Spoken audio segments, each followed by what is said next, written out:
제20편 다윗의 시. 인도자를 따라 부르는 노래.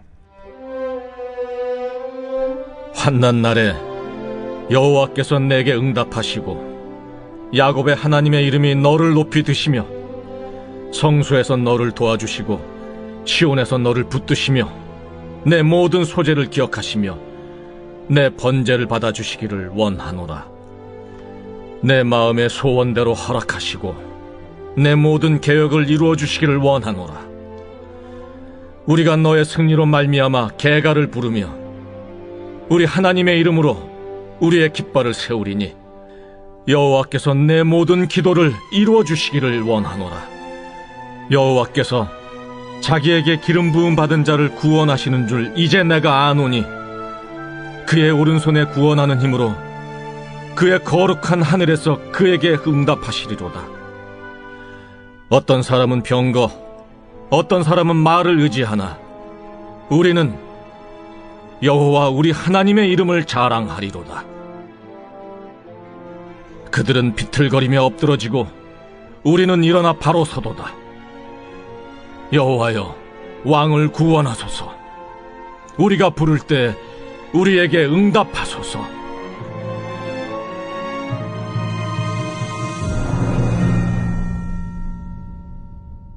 오늘 새벽 시간에는 시편 20편의 말씀을 가지고 함께 은혜를 나누겠습니다.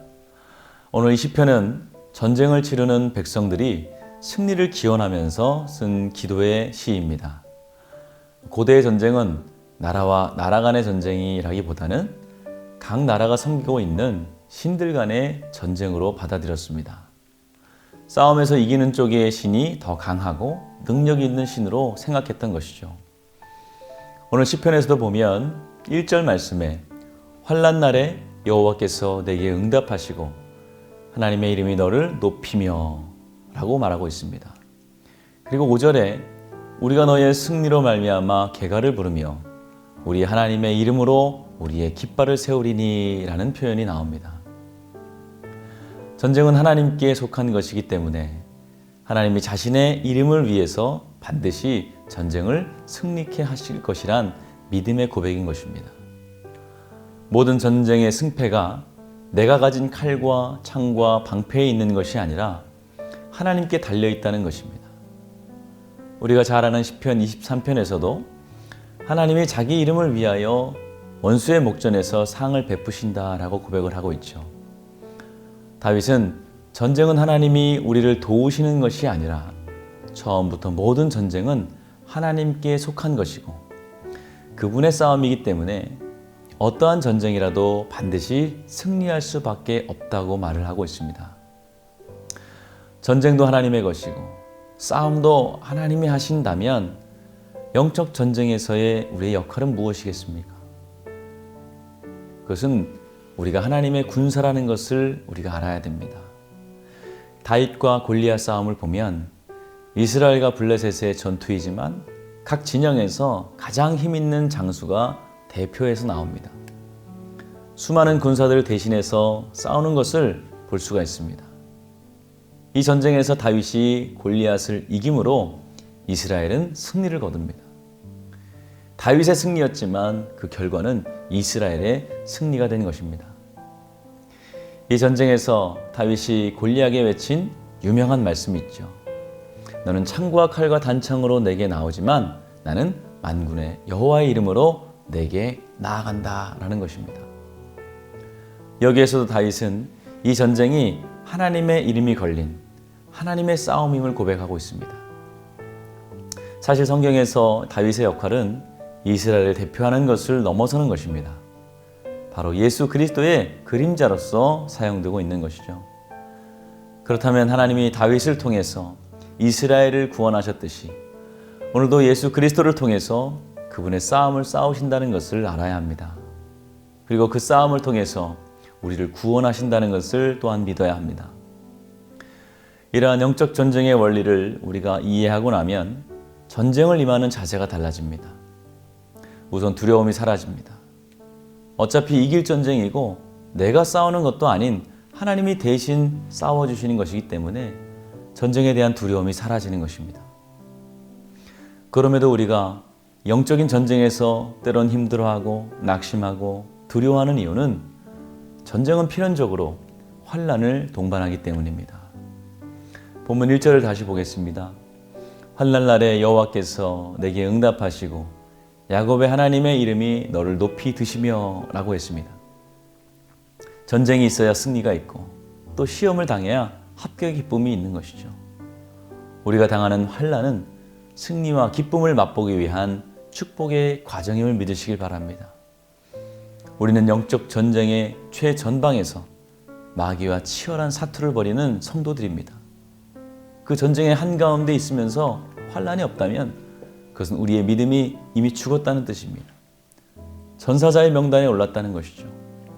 그러나 전쟁을 치르는 우리에게 아직 환난이 남아있고 어려움이 있다면 그것은 승리의 약속이 있다는 반증이 되는 것입니다.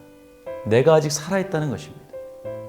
우리가 해야 할 것은 오늘 2절의 말씀과 같이 성소에서 우리를 도우시는 하나님을 만나야 합니다.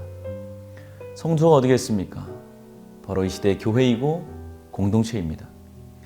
환난 가운데 하나님의 도우심은 성소에서 시작됐습니다. 우리의 모임을 통해서 시작이 됐습니다. 우리의 모임 가운데 하나님이 일하시기 시작하시고 그곳에서 우리가 영적인 훈련을 받고 세상을 이기는 힘을 얻는 것입니다. 그럼 우리는 모여서 뭘 해야 되겠습니까? 바로 예배해야 됩니다. 3절의 말씀을 보시겠습니다. 내 모든 소재를 기억하시며 내 번제를 받아주시기를 원하노라. 교회에 나오는 목적, 모임을 가지는 목적을 우리가 잊어서는 안 됩니다. 교회는 예배드리기 위한 곳입니다. 우리의 모임도 예배를 위한 모임이 되어야 합니다.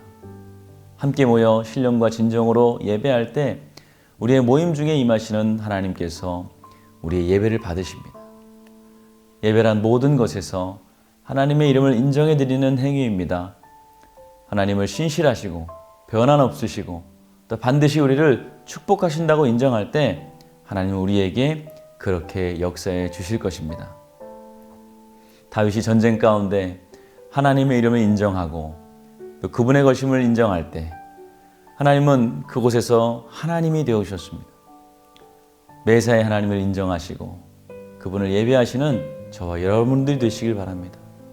그럴 때 여러분의 삶에 하나님이 역사해 주실 것입니다.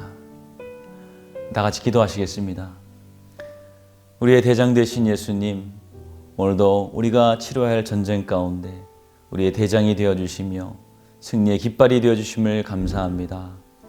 오늘도 승리하신 예수 그리스도, 그분의 깃발을 우리가 높이 들게 하여 주시며 하나님의 말씀만을 붙들고 살아갈 때에 또 승리의 삶을 살아가게 하실 줄 믿습니다. 주님만을 바라보게 하여 주시고 오직 예수, 오직 믿음으로 살아가는 주의 백성들 다 되게 하여 주시옵소서. 오늘도 환우 분들을 위해서 기도합니다. 아픈 곳에 예수의 손으로 안수하여 주시고 보혈의 손으로 안수하여 주셔서 깨끗함을 얻을 수 있도록 주여 축복하여 주시옵소서. 예수 그리스도의 이름으로 기도하였습니다. 아멘.